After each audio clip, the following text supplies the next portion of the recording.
actually really hot. It's a really sunny day and I'm wearing this jumper and I've got family members outside doing some drilling, which has been going on for like 2 days, and I want this video to go up the day I'm filming it, so I've got no other choice but to film right now, so apologies. If you're a new viewer of mine, hello. I make weekly vlogs, beauty, lifestyle, fashion stuff, and I do a lot of Disney. I recently went to Disneyland Paris and this video was very highly requested.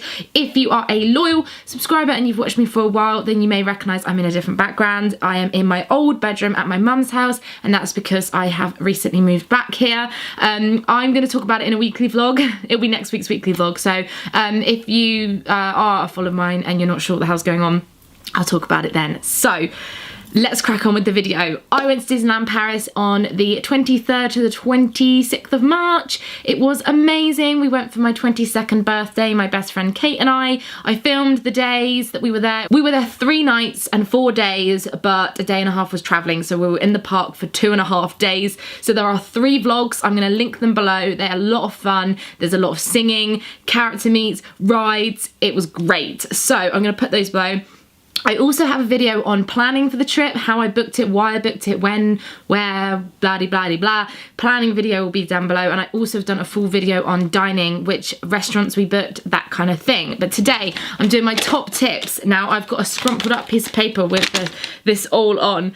I was going to do like top 10 tips, but then I realised I had way more things than that. So I've broken it down into a few bits. First things first, planning. When it comes to planning Disneyland Paris, like I said, I've got a video which I will link below. I actually found it was best to book directly through the Disneyland Paris website. Everything was very easy. But the one tip I do have is kind of roughly make an itinerary. I think it's important to have a rough idea of what you're going to be doing on each day. There are 2 parks, the main Disneyland park and the Walt Disney Studios.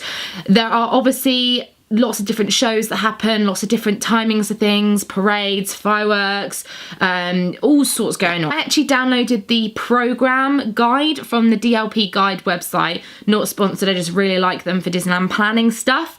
I'm going to link below where I was finding my guide. They release it about a week before. I think it's done weekly at the moment. And I just basically roughly found out when the shows were. For example, Forest of Enchantment was on when I was there. I think in the summer you've got Frozen's summer fun show, and obviously Halloween and Christmas there's different stuff too. So I would download the guide. What I learned the most with Disneyland Paris is that there's only so much you can plan before like something happens, a ride closes, you spot a character that you suddenly want to meet, and obviously having a set itinerary is difficult to follow. But Disneyland Paris is nowhere near as big as the other Disneyland parks, especially Walt Disney World. If you've ever been to Florida, Disneyland Paris is actually very small and you can do it all in about 2 or 3 days. Okay, so my next tip is download this app. It's called Magi Park. I will write it below for you. And I found it was the absolute best for wait times. There's a Disneyland Paris app which you can download. I also had, I flew with Air France, so I had that downloaded, so I had my flight tickets on it. I absolutely love any apps for convenience for traveling, but the best app I found for Disneyland Paris is what did I call it? Magi Park. So basically you have both parks on here. They have them in A to Z, or you can favourite them. And if I show you my favourites, for example, it's done on a traffic light system, green, orange, red. Red means it's down. So for example, right now I can see Crush's Coaster and Ratatouille are down. Ooh, that's not good. Wouldn't want to be there right now.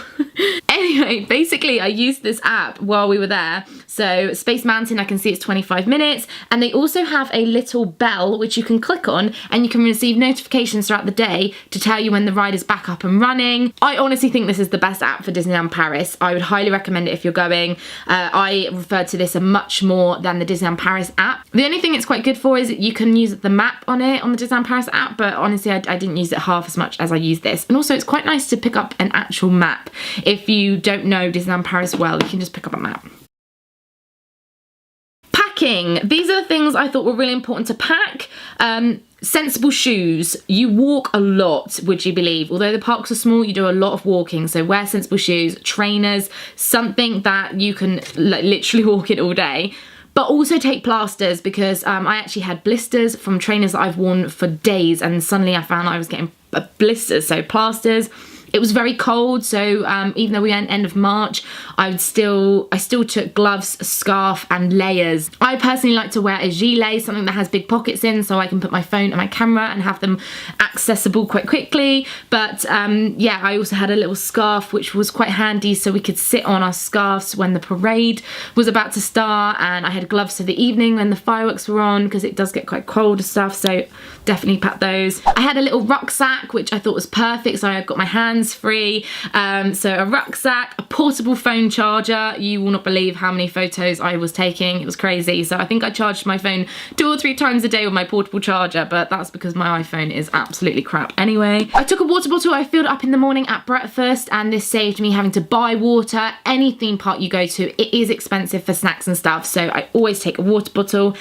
A lip balm, it's quite surprising how sore your lips get. You actually forget, like, little things like that. You're outside all day, so my lips got quite sore, so I had lip balm on me. And the last but not least, the other thing I would recommend packing is a lanyard. So I actually picked up this glittery lanyard from Home Bargains here in the UK. It was not very expensive at all. And then when I got to Disneyland, I picked up this, which is actually for pin trading. It says pin trading on it, but it was quite expensive. It was about 5 or 6 euros, but it is literally a clear little pouch which we kept all of our park stuff in. So I asked some of my friends who are massive Disneyland Paris, you know, the annual pass holders and stuff, and they said, oh no, you won't need a lanyard. But that's if you're not staying in a Disneyland hotel. If you're staying in a Disney hotel, you will find you have so many pieces of paper. I've heard that they're introducing little cards that have everything on, and one day it would be amazing if you could get Magi bands like they do in Florida. But to give you an example, we were carrying around lots of paperwork like this. So we had tea time treats, which I'll talk about later on. We had our park tickets, we had our extra magic hours, photo pass, fast passes, and that is just a few bits. Most of it we ended up using, or I just don't have anymore, but I carried this around my neck the whole time, and it was very handy, so I didn't have to worry about losing any of my tickets. So I personally think a lanyard's really great to take with you, and if you can't get hold of one, then you can just buy one when you get there. Accommodation. I have stayed in a few of the Disneyland Paris hotels now. I really like Hotel Cheyenne. If you're on a budget, I think it's really nice, and they are just having it renovated at the moment. I know that as I'm filming this video, it's April 2016. There's a lot of renovation going on at Hotel Cheyenne, but I really like it there if you're on a budget. But if you want to spend a little bit more, then I highly recommend Sequoia Lodge. Stayed there for the first time recently, and I would 100% stay there again. You can actually pay for an upgrade to stay in a Golden Forest room, and we had a lakeside view, so the big balloon, you could see that over the lake into the village. It was absolutely gorgeous. A lot of people have emailed me asking if I think the upgrade was worth it. Yes, I do, and here's why. It's £100 per person, which may seem expensive to some. However, it is a lot nicer room. It was very comfortable bed, it was very clean, it was very tidy. We had VIP fast passes, which meant we could ride any ride we wanted that day. So we had 1 per person at any time, apart from between 1 and 4 o'clock. These were very helpful, and Disneyland were actually very kind in letting us have 2 on one day, because you get 1 per day, but our flight was at like 8 AM or something, like 8, 9 AM. We had to leave really early in the morning, so we obviously couldn't go in the park that final day. So let's use 2 on one day, which was really nice. You get afternoon snack, which is like a buffet. You can come in the afternoon between, I think it's 3 and 6, and you can have unlimited like drinks and food. They were very accommodating, really nice place to go and relax and chill out. You also get a private breakfast lounge. If you've ever stayed in a Disneyland Paris hotel, you may know that it gets so crowded. It's like a fast food restaurant, and the start of the day is not how you want to spend your day. Especially in Hotel Cheyenne, I remember my mum and I had like trays with our breakfast on, and we literally had nowhere to sit. We were like waiting for a space. But in Sequoia Lodge, we had the whole place to ourselves. There were loads of tables around us, so much selection. The buffet was gorgeous, so that in itself was worth the upgrade in my opinion. And we also had a speedy check-in. When we got there, check-in was huge. The queue was so long, but with our Golden Forest upgrade, we got to skip all the queues, and it was very private, and we got to sit down at a table with the person checking us in, and was really nice. We didn't feel rushed. There was no one behind us like pestering us to hurry up. It was lovely, lovely, lovely. There's also a thing called a tea time treat, which you might hear me refer to. Now, I think this applies to everyone that stays in Disneyland hotels. You get this little voucher that you can use in a selection of restaurants and cafes and what would you call these, like, you know, little stalls in the Disneyland hotel. So it lists all of them. You can basically get a sweet treat, which is a Magnum ice cream or a sugar donut, and one hot or cold drink, which is from a selection of water, orange juice, orange Minute Maid, lemonade, that kind of thing. Oh, you can get this from 3 till 6. So the afternoon tea in Sequoia Lodge is, I think, 4 till 6. So basically, you could either do this if you're running around the park and you get one sweet treat and one drink, or if you have time and you want to go and chill out, then you can go and do the afternoon tea in the upgrade at Sequoia Lodge. I don't know how it works for other hotels, but that's basically what we got for our upgrade and what we got at Sequoia Lodge, and that's why I think it's worth it.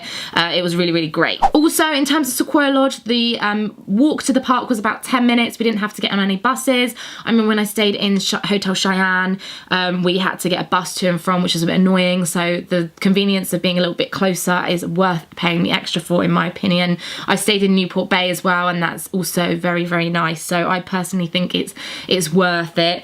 The only downfall I found with Sequoia Lodge is the swimming pool is really disgusting, in terms of I found it quite dirty and it was heaving. We went at like 9 p.m. and it was still heaving. Loads of kids and families, which was really bizarre because the actual park and the whole trip itself didn't feel crowded. Like we were there on Easter bank holiday weekend and we barely queued for things, yet we went to the swimming pool one night and it was heaving. So I would recommend taking like flip-flops if you are going to go and stay in Sequoia Lodge and you do want to use the swimming pool, because it was disgusting. Fast passes. I've been asked to explain about fast passes, so here we go in the best I can do it. You will get a park ticket that looks a little bit like this. This gets you in and out of the park, but also allows you to get your fast passes. You'll know which rides have fast passes if you pick up a map. It will have the FP FastPass logo next to the name of the rides. There aren't a lot. I mean, I can write them below for you if that helps, the rides that have fast passes on them.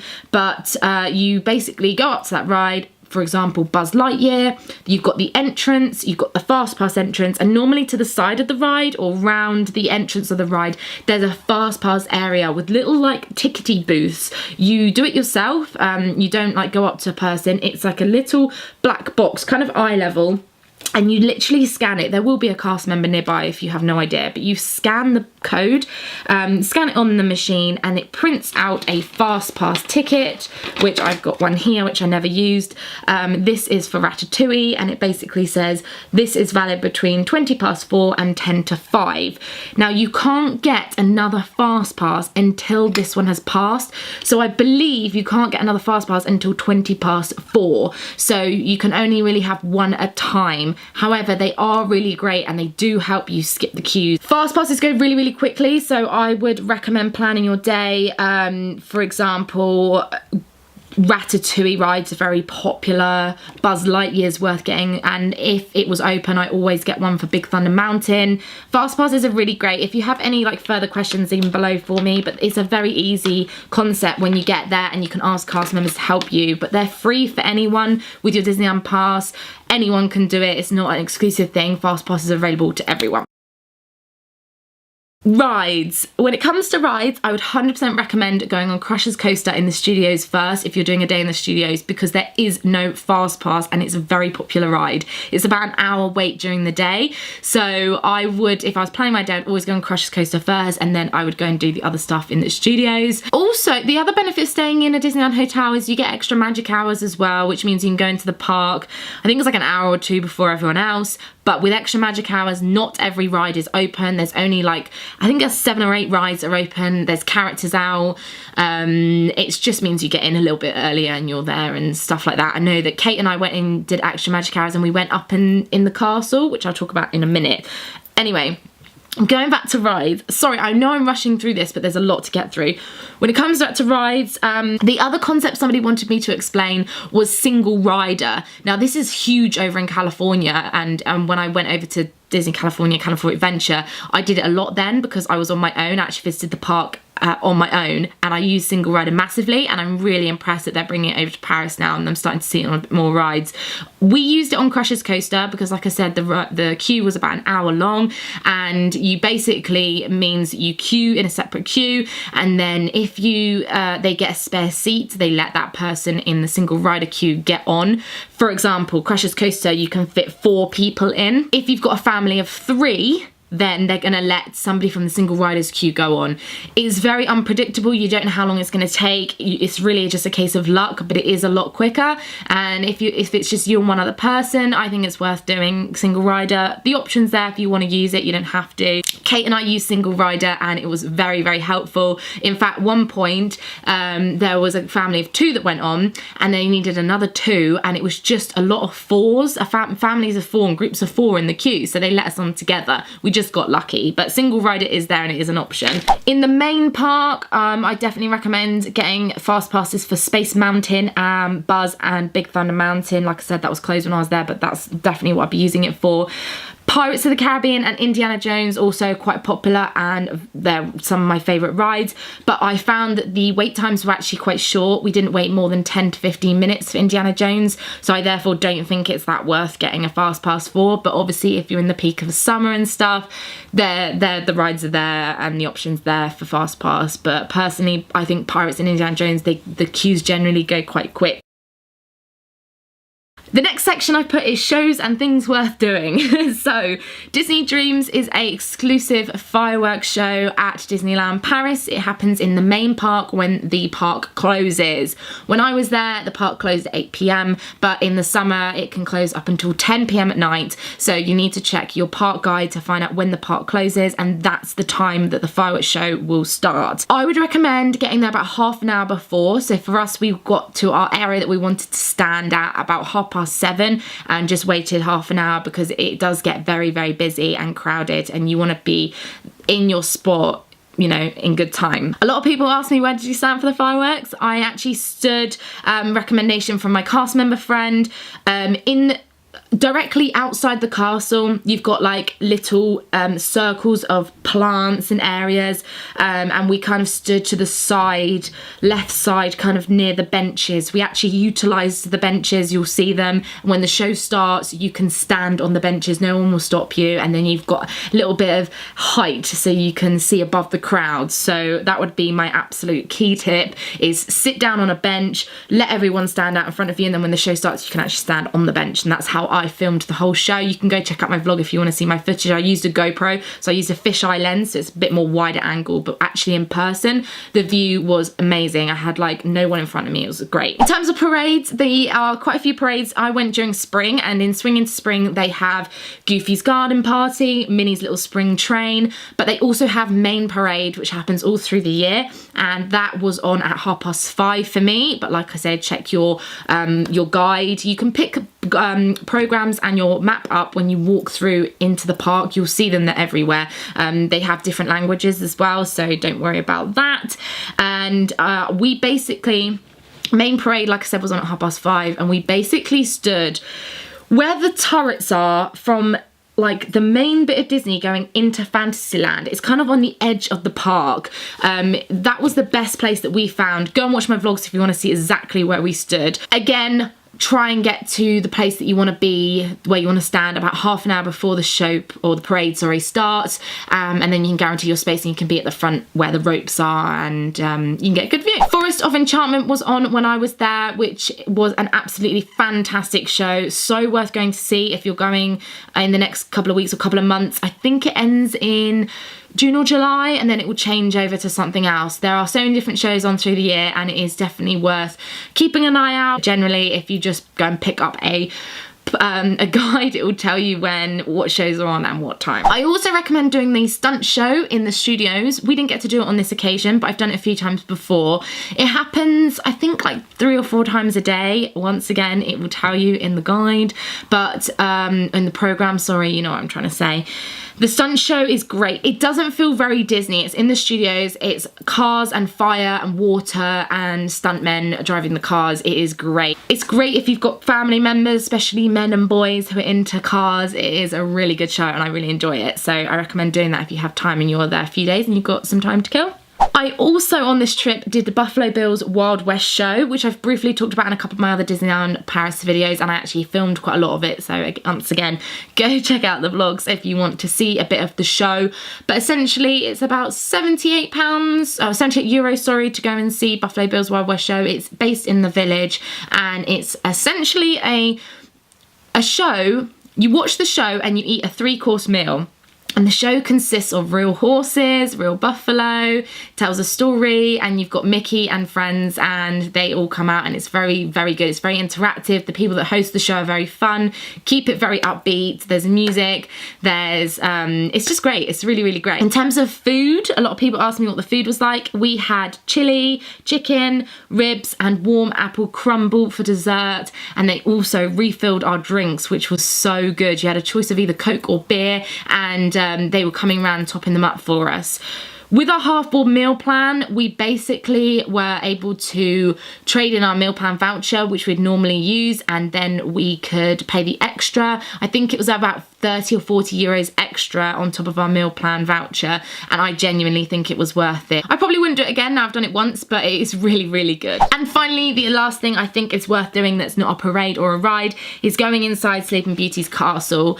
It is really, really beautiful. Even if you just go upstairs and appreciate the stained glass windows and just have a little walk around and go and look at the view, it's really, really nice. And if you ask a cast member or go and try and find it, there is a dragon based downstairs, so kind of like underneath the castle. You just kind of walk around a little bit. Go and find it, go check it out, and I think it's worth doing. It's a little bit of fun. Not a lot of people know that the dragon is there, and if you walk all the way around the castle, there's a nice little waterfall and there's a nice little path, and you can get some great photos down at the bottom, so worth doing.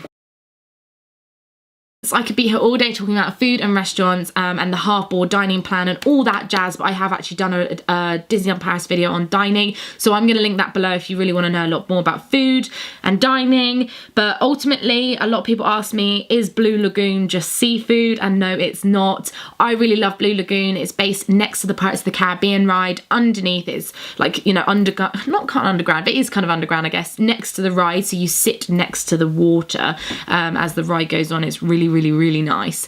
It's not just seafood. We had chicken and rice, and I actually think the food's really good. Unfortunately, the service was quite slow on this trip, but I still really like it, and I'd still go back there. I desperately wanted to go to the new Chez Remy restaurant, Ratatouille restaurant in the new Ratatouille kind of area in the studios, but unfortunately when we got there, even though we'd booked it, it was closed, and I was so gutted.